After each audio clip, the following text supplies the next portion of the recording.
ایک حدیث شریف پڑھ رہا ہوں، اب ذرا حدیث شریف سماعت کر لے۔ یہ حدیث شریف کربلا والوں کا ذکر ہے، امام حسین کا اس میں ذکر ہے، امام حسین کے نانا کا ذکر ہے۔ اے لوگوں، حدیث کا حوالہ پیش کر رہا ہوں، مشکات شریف باب مناقب اہل البیت، صفحہ نمبر 572 اور 572 صفحہ کی 70 مطلب لائن 16 17 18 19 20 21 22 23 24 25 26 27 کی بڑی پیاری حدیث پاک۔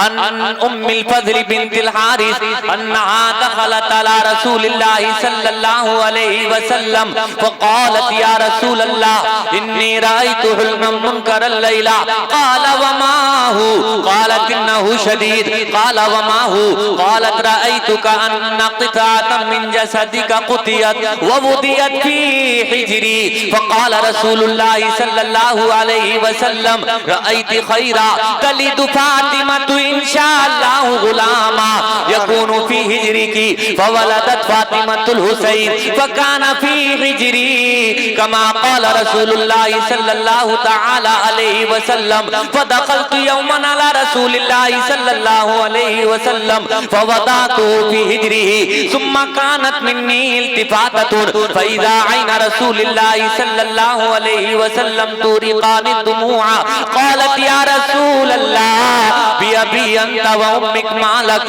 قال اتانی جبرائیل فاخبرنی ان امتی ستقتل ابنی هذا قلت هذا قال نعم هذا واتانی بتربت من تربته حمراء الى آخر الحدیث۔ مصطفیٰ کی حدیث کے نام پر بولیں سبحان اللہ۔ اجالا دیتی ہے بجھتے ہوئے چراغوں کو، اجالا دیتی ہے بجھتے ہوئے چراغوں کو، جہاں جہاں بھی حدیث رسول جاتی ہے۔ اے لوگو، حسین کا آپ ذکر سننے کے لیے آئے ہیں، حسین کا نام نامی اسم گرامی آج ذکر کیا جا رہا ہے۔ کون حسین؟ جن کے تعلق سے ایک شاعر نے کہا ہے ہر ابتدا سے پہلے ہر انتہا کے بعد، ہر ابتدا سے پہلے ہر انتہا کے بعد ذات نبی بلند ہے، ذات خدا کے بعد ذات نبی بلند ہے، ذات خدا کے بعد، اور دنیا میں احترام کے قابل ہیں جتنے لوگ، دنیا میں احترام کے قابل ہیں جتنے لوگ، میں سب کو مانتا ہوں مگر مصطفیٰ کے بعد، میں سب کو مانتا ہوں مگر مصطفیٰ کے بعد۔ اور قتل حسین اصل میں مرگ یزید ہے، قتل حسین اصل میں مرگ یزید ہے۔ اسلام زندہ ہوتا ہے ہر کربلا کے بعد، اسلام زندہ ہوتا ہے ہر کربلا کے بعد، اسلام زندہ ہوتا ہے ہر کربلا کے بعد۔ وہ حسین کہ جن کے بارے میں بریلی کے اعلیٰ حضرت نے ارشاد فرمایا ہے تیری نسل پاک میں ہے بچہ بچہ نور کا، تیری نسل پاک میں ہے بچہ بچہ نور کا، تو ہے عین نور تیرا سب گھرانہ نور کا، تو ہے عین نور تیرا سب گھرانہ نور کا۔ اور ارشاد فرماتے ہیں کیا بات رضا اس چمنستان کرم کی، کیا بات رضا اس چمنستان کرم کی، زہرا ہے کلی جس میں حسین اور حسن پھول، زہرا ہے کلی جس میں حسین اور حسن پھول۔ اور بے ادب گستاخ فرقے کو سنا دے اے حسن، بے ادب گستاخ فرقے کو سنا دے اے حسن، یوں کہا کرتے ہیں سنی داستان اہل بیت، یوں کہا کرتے ہیں سنی، یوں کہا کرتے ہیں، یوں کہا کرتے ہیں معدوم نہ تھا سایہ شاہ ثقلین، معدوم نہ تھا سایہ شاہ ثقلین، اس نور کی جلوہ گاہ تھی ذات حسنین، اس نور کی جلوہ گاہ تھی ذات حسنین۔ تمثیل نے اس سائے کے دو حصے کیے، تمثیل نے اس سائے کے دو حصے کیے، آدھے سے حسن بنے ہیں آدھے سے حسین، آدھے سے حسن بنے ہیں آدھے سے حسین۔ یعنی اگر کوئی حسن کو دیکھتا تو سر سے لے کے میرے آقا حضور صلی اللہ علیہ وسلم کے سینے تک مصطفیٰ کے مشابہ پاتا، اگر کوئی حسین کو دیکھتا تو سینے سے پیر تک مصطفیٰ کے مشابہ پاتا، اور جب دونوں کو ملا دیا جاتا ہو بہو میرے آقا کی تصویر نظر آ جاتی۔ یعنی وہ حسن وہ حسین جن کے تعلق سے آپ کے ہمارے آقا، جن کے تعلق سے آپ کے ہمارے پیغمبر نے ارشاد فرمایا ان الحسن والحسین سیدہ شباب اہل الجنہ، کہ بے شک حسن اور بے شک حسین جنتی جوانوں کے سردار ہیں۔ یعنی غور کیجئے آپ، میرے حسین جنتی ہیں، ہمارے آپ کے حسن جنتی ہیں۔ غور کیجئے میرے آقا نے صرف یہ نہیں فرمایا کہ حسن جنتی ہیں، یہ بھی نہیں فرمایا حسین جنتی ہیں، بلکہ غور کریں میرے آقا فرما رہے ہیں حسن بھی حسین بھی یہ دونوں کے دونوں جنتی جوانوں کے سردار ہیں۔ یعنی میرے آقا کو معلوم ہے حسین جنتی ہے، حسن جنتی ہیں۔ وہ لوگ غلطی پر ہیں جو آج یزید کے تعلق سے رحمت اللہ تعالی علیہ کہتے ہیں، اور جب کربلا کی بات آتی ہے، کربلا کی جنگ کی بات آتی ہے، کربلا کے ثانی ہے، کربلا کے مارکے کی بات آتی ہے، تو یہ کہنے کی کوشش کرتے ہیں یہ دو شہزادوں کی جنگ تھی، یہ حکومت کی جنگ تھی، یہ پیسے دولت کی جنگ تھی، یہ زمین جائیداد کی جنگ تھی۔ ارے نہیں نہیں، ایسا جملہ کہنے والے جو اپنی زبان سے کہتے ہیں یہ حکومت کی جنگ تھی، یہ دو شہزادوں کی جنگ تھی، انہوں نے تاریخ کو اپنے ماتھے کی آنکھوں سے نہیں پڑھا ہے، بلکہ حقیقت یہ ہے یہ دو شہزادوں کی جنگ نہیں تھی، یہ حکومت کی جنگ نہیں تھی، یہ زمین ہتھیانے کی جنگ نہیں تھی، بلکہ یہ جنگ تھی تو نظریات کی جنگ تھی، یہ جنگ تھی تو حق اور باطل کی جنگ تھی، جس میں حق حسین کی جانب تھا اور باطل یزید کی طرف تھا۔ بے شک بے شک، واہ۔ میرے آقا حسین نے اپنی جان کا جو نذرانہ پیش فرمایا کربلا کے میدان میں، وہ حسین نے نانا کی شریعت کو بچانے کے لیے، اب جلدی سے میں حدیث کی طرف آ رہا ہوں، جو حدیث میں نے پڑھی ہے اس کا ترجمہ بھی آپ کو سنانا ہے۔ اے لوگو ذرا غور سے سنیے، امام عالی مقام امام حسین نے کس طرح سے نانا کی شریعت کو بچایا ہے۔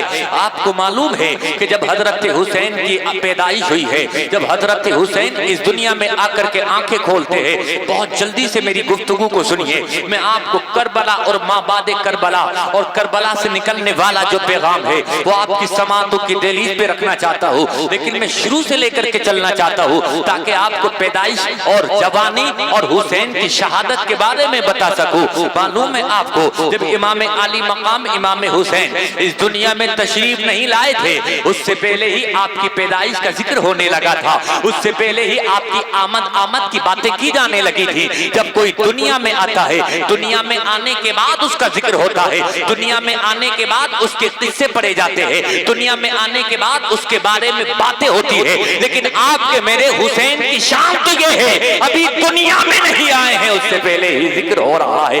کیسا ذکر ہو رہا ہے ذرا سماعت کرتے چلے۔ اے لوگوں جو حدیث پڑھی ہے اب اس کا ترجمہ سماعت کریں۔ حضرت ام فضل بیان کرتی ہیں ایک رات وہ اپنے بستر پر آرام کر رہی تھی، دیکھو دیکھو کس طرح سے حسین کا ذکر ہو رہا ہے۔ ابھی میرے آپ کے حسین دنیا میں تشریف نہیں لائے، ابھی دنیا میں آ کر کے آنکھیں نہیں کھولی، ابھی اس خاک دانے کی تھی پر جلوہ افروز نہیں ہوئے، لیکن اے لوگوں سنو سنو کیسا ذکر ہو رہا ہے۔ حضرت ام فضل بیان کرتی ہیں میں ایک رات اپنے بستر پر آرام کر رہی تھی، اور آرام کرتے کرتے میں نے خواب دیکھا، خواب بڑا پریشان کن تھا۔ جیسے ہی میں نے وہ خواب دیکھا ہے میری نیند اڑ گئی۔ میں نے خواب کیا دیکھا، میرے آپ کے پیغمبر حضور صلی اللہ تعالی علیہ وسلم کے جسم سے گوشت کا ایک حصہ کاٹ کر کے ان کی گود میں رکھ دیا گیا۔ بڑا بھیانک خواب معلوم ہوتا ہے۔ جیسے یہ خواب دیکھا ہے پریشان ہو گئی، مضطرب ہو گئی، صبح کا انتظار کرنے لگی۔ جب صبح ہوگی تو مصطفیٰ سے جا کر کے خواب کی تعبیر معلوم معلوم کروں گی. جب صبح کا سفیدہ پھیل گیا، سورج کی کرنیں زمین پر پڑنے لگی، میرے آپ کے آقا کا دربار لگ گیا. تمام صحابہ دربار میں موجود ہیں. حضرت ام فضل بھی حاضر ہو گئی اور عرض کرتی ہیں یا رسول اللہ انی رأیت حلما منکر اللیلہ. مصطفیٰ آج رات میں نے خواب دیکھا ہے، وہ خواب بڑا پریشان کرنے والا ہے. مصطفیٰ جب سے خواب دیکھا ہے میری رات کی نیند ختم ہو گئی. میرے آقا نے ارشاد فرمایا ذرا بتاؤ تم نے کیا خواب دیکھا؟ حضرت ام فضل بیان کرتی ہیں مصطفیٰ میں نے دیکھا آپ کے جسم سے گوشت کا ایک حصہ کاٹا گیا ہے، یعنی جسم سے گوشت کاٹا گیا اور کاٹنے کے بعد اس کو میری گود میں رکھ دیا گیا. اے لوگوں وہ صحابہ اور وہ صحابیات جو مصطفیٰ پر اگر کانٹا بھی لگ جائے برداشت نہیں کر سکتے. یہ بات کیسے برداشت کی جا سکتی تھی کہ مصطفیٰ کے جسم سے گوشت کا حصہ کاٹ لیا جائے؟ اے لوگوں ان کا پریشان ہونا واجب تھا. مصطفیٰ سے عرض کرتی ہیں یا رسول اللہ علیہ السلام اس خواب کی کیا تعبیر ہے؟ ذرا تعبیر ارشاد فرمائیں. میرے آقا زیر لب مسکرائے. اس زیر لب مسکرا کر کے میرے آپ کے پیغمبر نے ارشاد فرمایا رأیتی خیرا تلد فاطمہ انشاء اللہ غلاما. ام فضل میری چچی پریشان ہونے کی ضرورت نہیں ہے. تم نے جو خواب دیکھا ہے یہ پریشان کرنے والا نہیں بلکہ یہ تو مبارک خواب ہے. اور اس خواب کی تعبیر یہ تلد فاطمہ انشاءاللہ غلاما، میری بیٹی کے یہاں ایک بیٹا پیدا ہوگا. سبحان اللہ سبحان اللہ ماشاءاللہ. دنیا میں تشریف نہیں لائے میرے حسین، دنیا میں آ کر کے آنکھیں نہیں کھولی ہیں حسین نے.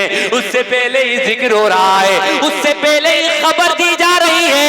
اے ام فضل خواب کی تعبیر یہ تلد فاطمہ انشاء اللہ غلاما، میری بیٹی کے یہاں بیٹا پیدا ہوگا. اے لوگوں یہ کب ارشاد فرما رہے ہیں میرے آقا؟ 1400 سال پہلے.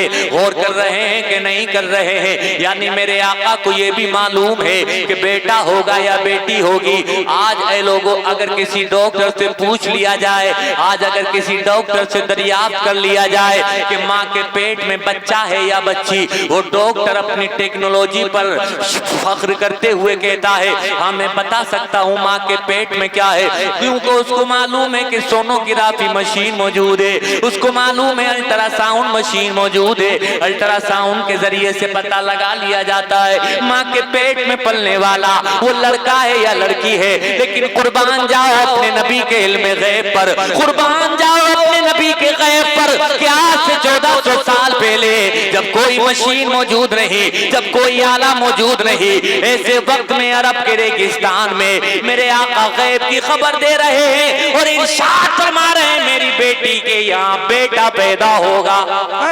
سبحان اللہ سبحان اللہ سبحان اللہ. یہاں بیٹا پیدا ہوگا اور نام اس کا حسین ہوگا. کہو سبحان اللہ سبحان اللہ سبحان. میرے آقا نے خبر دے دی، لیکن جب یہ خبر دیے تو ایک جملہ اور بھی ارشاد فرمایا یکون فی ہجر کے. اور اس کی تعبیر یہ ہے کہ سب سے پہلے جب وہ دنیا میں آئے گا، دنیا میں آنے کے بعد سب سے پہلے اپنی گود میں لینے کا شرف اگر کسی کو حاصل ہوگا تو تمہیں ہوگا. نعرے تکبیر، نعرے رسالت، مسلک اعلی حضرت شہید اعظم کانفرنس مفتی بلال صاحب قبلہ. نعرے تکبیر. سب سے پہلے وہ اگر کسی کی گود میں جائیں گے تو تمہاری گود میں جائیں گے. کہو سبحان اللہ. کتنا غیب ہے میرے آقا کو. اسی لیے بریلی کے اعلیٰ حضرت فرماتے ہیں اور کوئی غیب کیا تم سے نیہا ہو بھلا، اور کوئی غیب کیا تم سے نیہا ہو بھلا، جب نہ خدا ہی چھپا تم پہ کروڑوں، جب نہ خدا ہی چھپا تم پہ کروڑوں درود. فولدت فاطمۃ الحسین یکون فی ہجر کی. میرے آقا نے فرما دیا وہ حسین میرے میرے جگر کا ٹکڑا ہوگا، گوشت کا حصہ کاٹا گیا، اس کا مطلب یہ ہے حسین میرا ٹکڑا ہے۔ اس لیے میرے آقا نے فرمایا، جب کفار مکہ نے تانا دیا، قرآن کی یہ آیت بار بار آپ نے سماعت کی ہوگی، اِنَّا أَعْطَيْنَاكَ الْكَوْثَرَ فَصَلِّ لِرَبِّكَ وَانْحَرْ إِنَّ شَانِئَكَ هُوَ الْأَبْتَرُ۔ اللہ پاک نے یہ آیت قرآن میں کب نازل فرمائی، اس کا بیک گراؤنڈ کیا ہے، پس منظر کیا ہے، ذرا سماعت کریں۔ اے لوگو، آپ کو معلوم ہے میرے آقا حضور صلی اللہ تعالیٰ علیہ وسلم، ان کے اولاد ہوئی، ان کے لڑکے بھی ہوئی، ان کے لڑکیاں بھی ہوئی، یعنی میرے آقا کے ایک بیٹے کا نام حضرت ابراہیم، طیب و طاہر بھی میرے آقا کے بیٹوں کا نام، اور 4 میرے آقا کی بیٹیاں، لیکن چھوٹے چھوٹے بچے ہیں، بڑے نہیں ہوئے، جوانی کی دہلیز پر انہوں نے قدم نہیں رکھا۔ بچپن کے عالم میں میرے آقا کے صاحبزادوں کا انتقال ہو گیا، یعنی جوانی کی دہلیز پر قدم نہیں رکھا، اس سے پہلے ہی آپ کے بچوں کا انتقال ہو گیا۔ کفار مکہ نے تانا دینا شروع کر دیا، کفار مکہ نے میرے آپ کے آقا کی شان میں گستاخی کرنا شروع کر دی۔ وہ گلی گلیاروں میں چلتے تھے، میرے آپ کے آقا کی شان میں گستاخی کیا کرتے تھے، وہ کہتے تھے محمد یہ تو قطع النسل ہیں، یعنی ان کی نسل کٹ گئی ہے، ان کے جو بچے تھے وہ سارے کے سارے فوت ہو گئے، اب ان کی نسل کیسے بڑھے گی؟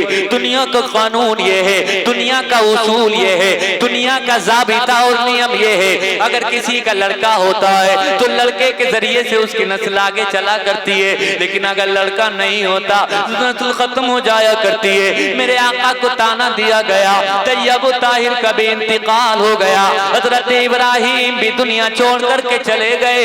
کفار مکہ تانا دیا کرتے تھے، محمد کی نسل کٹ گئی، معاذ اللہ، محمد کی نسل کٹ گئی، ان کی اولاد باقی نہ رہی، ان کا نام باقی نہیں رہے گا، ان کا ذکر مٹ جائے گا۔ وہ ظالم اس طرح کی باتیں کیا کرتے تھے، لیکن رب تبارک و تعالی نے اپنے حبیب کی دلجوئی فرمائی اور قرآن میں آیت نازل فرما دی۔ میرا رب ارشاد فرماتا ہے ان شانئک هو الابتر، اے حبیب آپ مایوس نہ ہونا، آپ رنجیدہ نہ ہونا، بلکہ جو آپ کے دشمن ہیں وہی قطع النسل ہیں، ان کی نسل کٹ گئی ہے، ان کے نام کا کوئی نام لینے والا دنیا میں موجود نہ رہے گا، حسین کی نسل باقی رہے گی، اور اے نبی تمہاری نسل بھی باقی رہے گی۔